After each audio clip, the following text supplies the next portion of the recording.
दान है। जब दशरथ जी ने भरत के टीका के बारे में सुना तब थोड़ा सी प्रसन्नता थी, लेकिन जब राम के बारे में सुना कि उसको 14 वर्ष का वनवास दे दो तो शोक से व्याकुल हो जाते हैं। राजा से कुछ कहते नहीं बना, सहम गए। जैसे किसी की अचानक मृत्यु का समाचार सुन ले कोई तो उसकी सुध बुध खो जाती है, वैसे ही राजा के माथे पर पसीना पसीना आ गया। दोनों नेत्र बंद कर लेते हैं। राजा दशरथ विचार करने लगे, ये कैसा क्या वरदान मांग रही है, विधाता आज क्या कराना चाहता है। अरे कैकेयी, तू आज अयोध्या के सुख को उजाड़ना चाहती है, अयोध्या के सुख को नष्ट करना चाहती है। राजा मन ही मन खींच रहे हैं, गुस्सा कर रहे हैं, चिल्ला रहे हैं, क्योंकि प्रतिज्ञा कर ली थी प्राण जाई पर वचन न जाई। अब कुछ हो नहीं सकता था। महल में कूद रहे हैं, जा रहे हैं, इधर उधर घूम रहे हैं, समझा रहे हैं। अरे उल्टा तू क्या मांगा है, क्या छाती में सीधे लगाए। दशरथ जी की इस दशा को जब कैकेयी ने देखा तो क्या कहती है, मेरे इन शब्दों को सुन करके, मेरे इन वचनों को सुन करके लगता है आपको मेरे वचन बाणों जैसे लग गए, बाणों के समान कष्ट दे रहे हैं। तो फिर आप सोच समझ करके बात क्यों नहीं करते।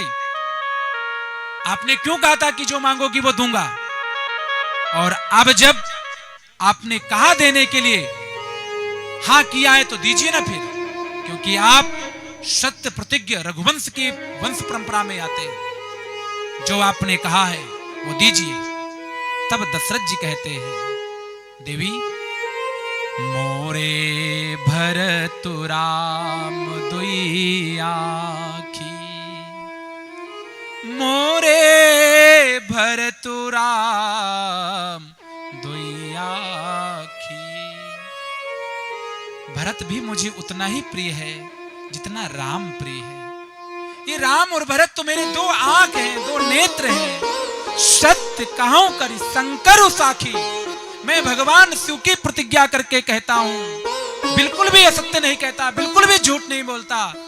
जितना प्रेम मैं राम से करता हूं उतना ही प्रेम मैं भरत से भी करता हूं। इसमें कोई देवराय नहीं है। तूने कहा कि वरदान दो, मैंने तुझे वरदान दिया, जा। मैंने भरत को राजगद्दी प्रदान की और मैं अपने राम को अपने नेत्रों से दूर करके उसको मैं वनवास दे रहा हूं। तेरे मनोरथ को मैंने पूर्ण कर दिया, पूरा हो गया तेरे मनोरथ, जा तू अब प्रसन्नता से रह। और मैं कल प्रातः काल ही दूतों को भेज करके न्योरे से, नाना के यहाँ से दोनों भाइयों को बुला लूंगा। वो जैसे ही सुनेंगे तुरंत दौड़ते हुए चले आएंगे। और मैं तुम्हें कहता हूं, अच्छा सा मुहूर्त निकलवा करके और डंका बजवा करके, ढोली को बुला करके, चारों तरफ से नगाड़ा बजवा करके डंका पिटवा दूंगा पूरे नगर में कि राम अब राजा नहीं बनेगा, अब कैकेयी का पुत्र भरत को राजगद्दी मिलेगी। अब तो तेरी बात सत्य हो गई, अब तो तू समझ गई कि जो मैंने कहा वो सच है। बिल्कुल भी निश्चिंत हो जा तू।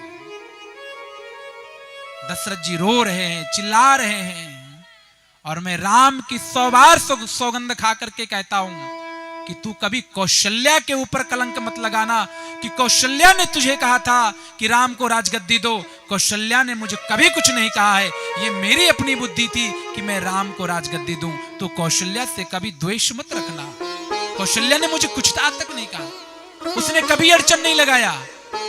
वो तो भरत को भी अपने राम जैसा ही मानती है। भरत को पहले वो अपने गोदी में बैठाती है, राम को बाद में बैठाती है। इसलिए कौशल्या के ऊपर कभी दोष मत लगाना।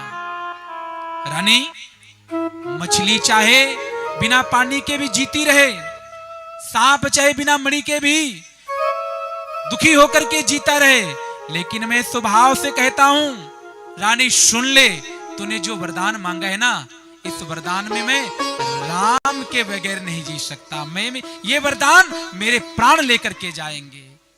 जिए मीन बरुबार बिहीन, मछली एक बार जल के बगैर भी जी सकती है, सर्प एक बार मणि के बगैर भी जी सकता हूं, लेकिन रानी सुन, कहा हूं सुभाव न छल मनुमाही, मेरे मन में कोई छल नहीं है, कोई कपट नहीं है। जीवन मोर राम बिनु नाही, मेरा जीवन राम के बगैर नहीं है। और आज तू राम को वनवास भेज रही है, मैं जी नहीं पाऊंगा। कई आज निरंकुश हो गई है, दया रहित हो गई है। दया नाम का हृदय में कोई भाव नहीं है, चिल्ला रही है।